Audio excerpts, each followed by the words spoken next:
In life, sometimes we don't understand or may not understand why God has to break us down to build us up. Many times in our life, we go through situations and we don't even have a clue on why we're going through that situation. And most times we hate the fact that we were probably born in this family, or hate the fact that we had to grow up in a certain situation, or hate the fact that our friends may have something better than us. That's simply because we don't realize what God is trying to build within us.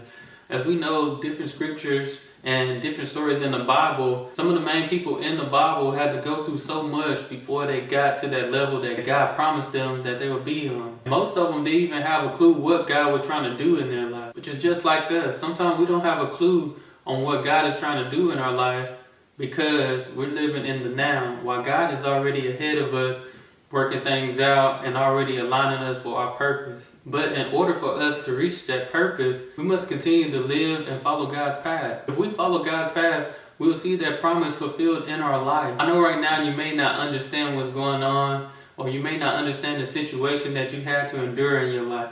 But just know that God had to break you down to build you up, because He knew that you were going to be the change that your family needed to see, that your friends needed to see, that your community needed to see. And most times we don't understand that, because in the midst of pain, it looked like there's no way out. But I want to tell you that pressure makes diamonds, and that's why the pain you endure is going to help you to fulfill your purpose in life.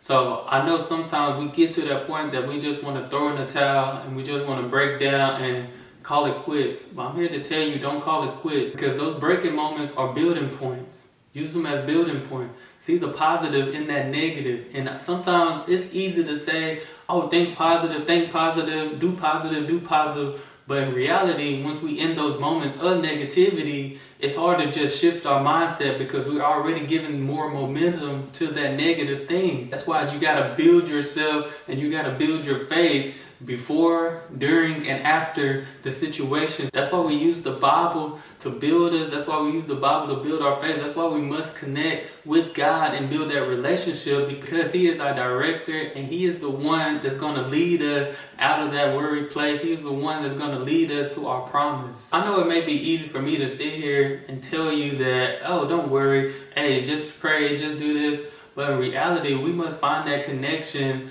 because sometimes we don't realize our surroundings, people that we're connected with, may not have that prayer life, and we need people praying for us as well. You can be the strongest person, but you can too become weak at some point in your life, because everybody gets weak, especially once you're giving a lot out to people and probably not receiving in return. It's so hard to stay strong. That's why you need people around you that are strong as well. So when one gets weak, somebody else is strong enough to build you back up to yourself. So don't break down. Don't lose hope. Allow God to build you through this process. The process is going to help you to build the testimony and for you to help people around you. Don't even think twice that God is doing this to break you down, to keep you broken. No, God breaks you down to build you up to your best self. God breaks you down to build you up, to fulfill your promise in your life, to fulfill His promise, to fulfill His will in your life. So keep going. Don't stop. Realize this, I might be broken, but I'm finna get a breakthrough and I'm finna fulfill my promise in my life. No matter how long it takes, I'm still gonna do what I have to do to fulfill that promise.